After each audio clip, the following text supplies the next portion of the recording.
Well, here we are at number 7 in the Fox Files. Tonight we're going to be talking about the woke movement. This movement that seems to be popping up around the world, in the Western world anyhow. Many other cultures have had the brains and the stamina to keep it away from themselves. So tonight we will be giving you as many points of reference that this has happened before and would happen again, and what will happen to it. So get your pen and your paper if you want to check these out. If you are part of the Rainbow Club, there's a good chance you won't like the information that's in this segment tonight. Or maybe you'll learn something. Or maybe you'll just leave the room or turn it off. That's up to you. Couldn't care less. So anyhow, we're going to have a little talk about some of the people that did talk about this a long time ago. We've had old prophets of one form or another talking about this coming for quite a while, and it is a major sign. It's a key to the whole lock that's being unlocked on us at the moment. The woke movement not only covers moral issues, but it sort of leads into ageism in the workplace. We've touched on that before earlier in our talks. So if you're over 50, there's a good chance, or over 45, Harvard teaches them, remember them, that you're no good to consumption. You won't buy. But also there's a good chance you'll be more conservative. So you won't want a bar of this type of behaviour. Now the system likes to play one against the other. Remember Hegel. So it divides the people on ethnic groups, all different groups in society, and divides them and creates these issues and then sticks them in the woke cupboard. So we won't have to worry about going into that. We're going to touch on the moral issues of it tonight and how that can influence the kids. So if we start telling 10-year-olds they can change their sex, and to me that's just a straight-out abomination. That's just... Well, I hope Jesus is right when he describes the punishment in Mark chapter 9 verse 42. There's one for you. So have your pencil and your paper ready. Write things down. So they don't like what's going on, the old guys in their time, at times, and they said this would come again in the end, big time, and that's what we seem to have coming. Now Mother Shipton made an interesting statement in her writings. I'll read that for you. For in those wondrous far-off days the women shall adopt a craze to dress like men and trousers wear, and cut off their locks of hair. They'll ride astride with brazen brow, like witches do on broomsticks now. Interesting, isn't it, that she has come out and said that.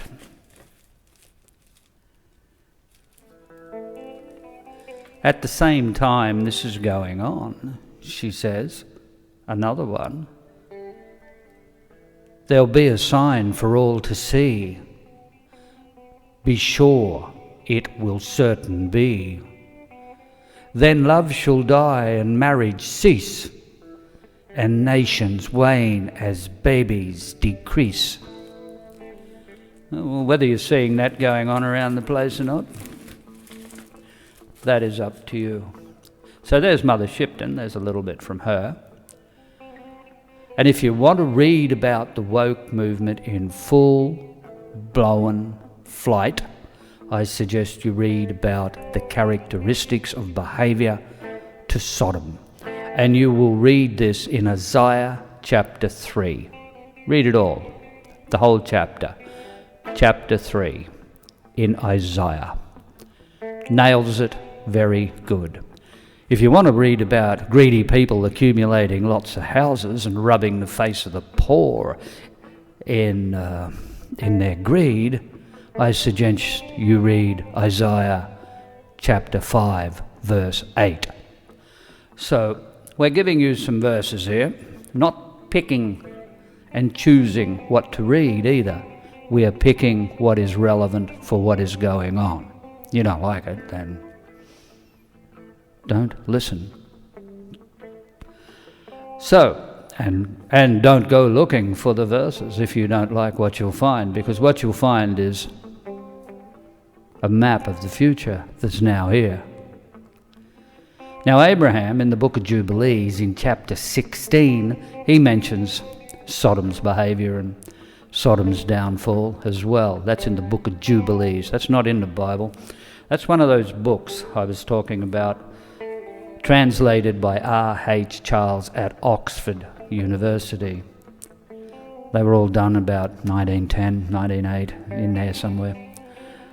1911, I think he finished the Book of Enoch. So there is the Book of Jubilees, which is a Jewish book, and it's got a lot of detail in it that the King James and the Vatican Vulgate didn't give us. And there is also the Apocalypse of Baruch, or Barak, however you wish to say it. Say Baruch. Now the Apocalypse of Baruch and the Assumption of Moses, that too was translated by R.H. Charles at Oxford. And we're going to be reading a piece from that. I think it's a brilliant chapter that tells us what's coming. Abraham we'll get back to in another chapter. He deserves a chapter all to himself. He is a favourite of mine and a down-to-earth, hands-on type character that was a no-nonsense man, and I'm going to give him his full chapter, and we'll talk about what he seen coming, what he didn't like, and Sodom gets lots of words from him because he witnessed its destruction, remember? So if we go into the book of Baruch, the Apocalypse of Baruch, and at chapter 16, I think it is. I shall have a look. In the book of Baruch, chapter 48, verse 29. 48. All right? 16 is another story. Now what happens there is Baruch, who was Jeremiah's scribe too. Then Jeremiah went off to be in Babylon, I think, after that all got done over. Israel had stepped out of line again. But Baruch is actually talking to God. He makes a big prayer, and then after it, God answers him with it. And he explains to him a lot of what is going to be going on at the time. A very interesting description of what is going to be available for you to see.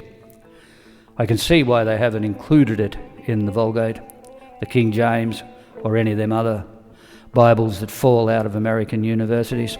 I can see it gives a lot away, and it would definitely make their job of corrupting the people very difficult. So he goes on to say that his goodness and long suffering has been stretched.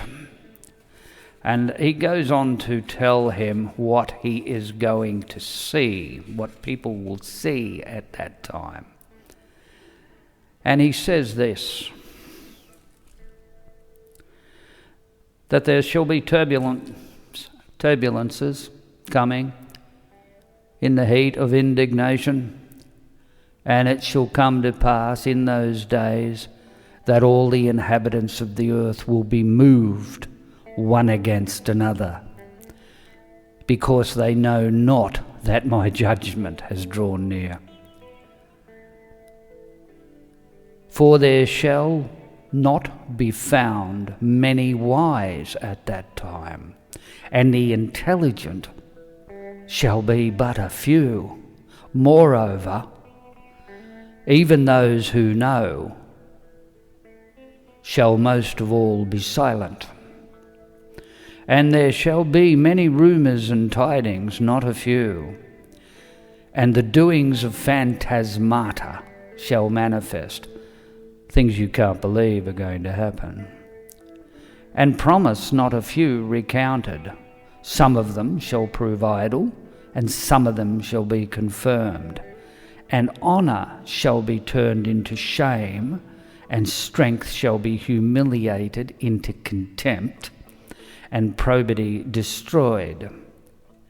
And beauty shall become ugliness. That's an understatement, isn't it, of today? And many shall say to many in that time, where has the multitude of intelligence hidden itself? And whereto has the multitude of wisdom removed itself? And while they are meditating these things, then envy shall arise in those who had not thought nothing of themselves, and passion shall seize him who is peaceful, and many shall be roused in anger to injure many. And they shall raise up armies in order to shed blood, and in the end they shall perish together with them. And it shall come to pass at the same time that a change of times shall manifestly appear in every man. Because in those times they polluted themselves, and they practiced oppression, and they walked every man according to his own works, and remembered not the law of the Mighty One. And therefore a fire shall consume their thoughts, and a flame shall their meditation of their reins be tried. Then it goes on to say that he's going to turn up and dish it out on them for behaving in that manner. So, excuse my pigeon reading, but it is in 120-year-old English. But it is what it is, and you'll find that in the Apocalypse of Baruch. Don't rely on Google to give you information. It is the cleverest book burn in mankind's history, believe me. And it's going to get worse. So hang on to your Bibles, hang on to any books, any literature you got, put it away. You are going to need it. So this woke movement that's out there, and the stupidity that seems to be running things, is going to manifest itself so great soon they turn on one another. So, what do you do about this? Say, I can't do anything. Okay, well, you don't do anything. So, Revelation chapter 22 verse 11 tells you to let it be. Let them do what they like. But Revelation chapter 14 verse 10 says, do not think it's cool. Because if you think it's cool if you worship this thing and agree with it, all the makeup of this beast that's coming, this empire that's coming, then you don't get to go on the good bus. You get to stay with those that despise you. That's all your choice, that is. Now Moses really hammered home what this woke movement would do. If you get into Leviticus chapter 18 verse 22, there is no way that can be misunderstood. And then if you wander down to verse 25, you'll see that this kind of behaviour curses the nations that adopt this kind of behaviour. So there is something to keep in mind. So if you read that, then it explains to you easily come to the conclusion why Revelation chapter 17 and 18 are describing the punishment and the fall of Babylon the Great. Remember, New York is added up to 666. Also remember that New York is the symbol of capitalism around the world at the moment. As I've said over and over, I think that's going to shift to Shanghai. That's going to move, as I've said before. So we've given you some verses to read, and if you wrote them down as you go along, you can check them yourself. So we're wanting you not to think this is cool. So as I've said before, do whatever you do. It's all up to you. Now, it's all up to you, but I suggest you read Deuteronomy chapter 28, verse 15. It gives you some of the details on how societies that adopt this way of behaviour, this way of living. It gives you details on how they curse themselves, and then that'll go into all the other tribulation type things they bring upon themselves. So that's something to keep in mind when you're thinking, which way will I go here? How will I handle tribulation? So, tonight I gave you some points of reference you can look at yourself. I hope you get something out of it.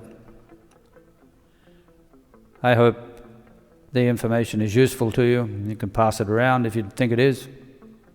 Disregard it if you think it's not. It's all up to you. And that is chapter 7. Thank you.